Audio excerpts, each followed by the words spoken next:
करके बैठ जाइए। उसकी दृष्टि आपके ऊपर पड़ गई, क्योंकि जो बड़े लोग होते हैं उनकी दृष्टि बहुत दूर तक होती है। आप बैठ गए, शांति से प्रतीक्षा करिए, और जब वो बोलेंगे अब बताइए कैसे आपका आना हुआ, अब आप अपनी बात रखिए, निश्चित है आपके कार्य की सिद्धि हो जाएगी। जैसे किसान खेत में बीज डालता है, हल चलाकर उसका घास पतवार निकाल करके और खेत बढ़िया बना करके जब बीज डालता है तब वो बीज उगता है।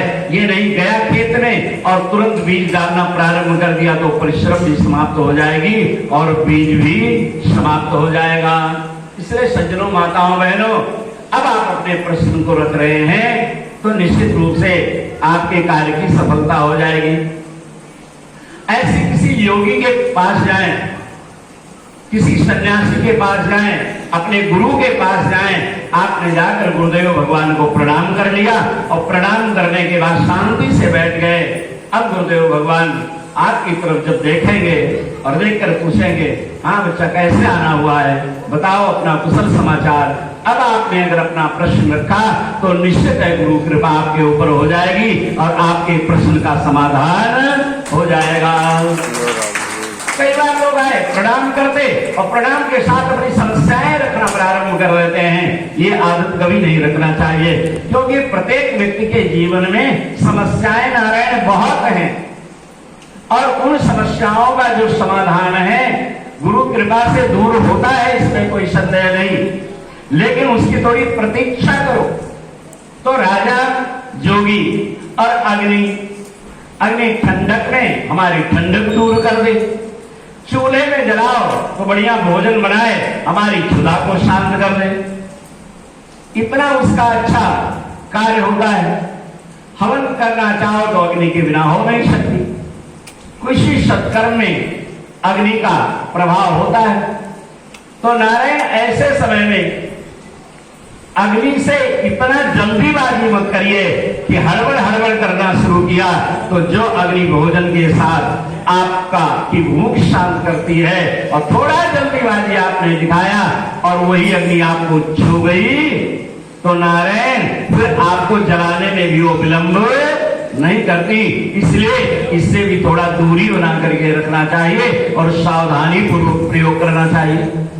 और चौथे नंबर पर जल, श्री गंगा जी में आप स्नान करने गए हैं।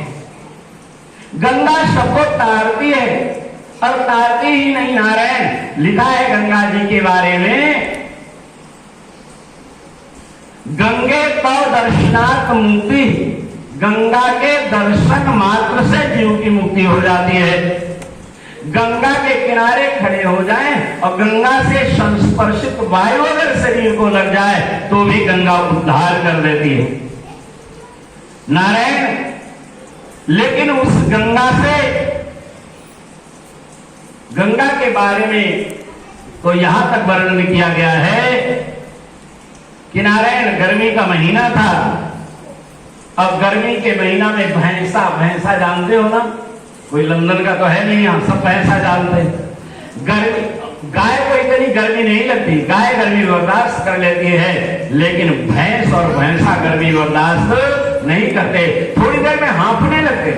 इसलिए हमारे ऋषियों ने कहा गऊ का दूध पियोगे स्वस्थ रहोगे और भैंस का दूध पियोगे हाँफने लगोगे, उसमें शक्ति तुम्हें प्राप्त नहीं होगी।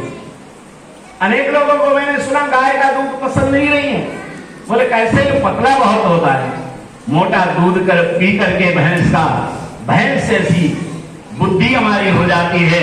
गाय का दूध पियो, गाय का बच्चा कितना चंचल होता है नारायण, और भैंस का बच्चा देख लीजिए, पाड़ा और पाड़ी बड़े सुस्त होते हैं, तो इन्हें गर्मी बहुत लगती है। तो नारायण गर्मी हो रही थी, गर्मी का महीना था, तो भैंसा गया और जाकर के नारायण वो गंगा जी में जाकर के पानी में बैठ गया। देखा होगा आपने, तालाबों में भैंसे जाकर के बैठती हैं। बैठ गया, बहुत ध्यान से सुने इस भाव को, बैठ गया। थोड़ी देर के बाद वो उसको ठंडक प्राप्त हो गई तो निकला वहां से। जवान भैंसा था, तो भैंसा निकलता तो सीधे नहीं चलता, वो आवाज करते हुए ठकरते हुए निकलता है, और कुछ न मिला तो सींग से इधर उधर जमीन को उछालते हुए चलता है।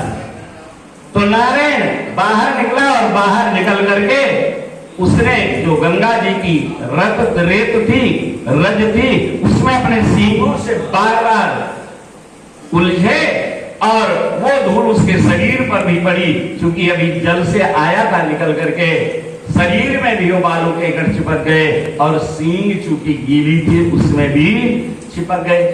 भैंसा बहुत मरकहा था।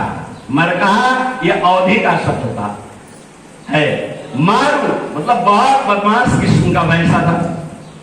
कोई कोई जानवर होते उधर से जाओ सींग से दौड़ करके, इसलिए इनसे दूर रहना चाहिए। तो नारायण निकल करके बाहर जा रहा था, तब तक एक सज्जन उधर से निकल कर जा रहे थे। देखा भैंसा बड़ी दूर है, हमने इसका कुछ बिगाड़ा नहीं है, ये हमें क्यों हमें नुकसान पहुंचाएगा। और रामायण की एक अर्धाली याद कर रहे थे, श्री राम में सब जग जानी, करहूं प्रणाम जोरी जुग पानी। सबके अंदर भगवान का निवास है, ऐसी भावना करते हुए जा रहे थे। तो मैं अगर किसी का कुछ नहीं बिगाड़ूंगा तो सबके हृदय में बैठा हुआ परमात्मा हमारा क्या बिगाड़ेगा। लेकिन आधी अर्धाली पढ़ते हो, जहां लिखा है सबके हृदय में भगवान का निवास है, तो उनको दूर से प्रणाम करो, यह अच्छी बात है। लेकिन उनके निकट जाने के बारे में, जैसे सिंह है, सिंह में भगवान का वास है, लेकिन उसके लिए दूरी बना करके रखो, ऐसा भी रामायण में लिखा हुआ है। तो सिंह आदि जो जानवर हैं इनसे दूर रहना चाहिए, भैंसा जो है इनसे दूर रहना चाहिए। ये भी हमारे संत जनों में, गुरुजनों ने बताया है। लेकिन संत मस्ती में जा रहे थे, सबके हृदय में भगवान है, भगवान है।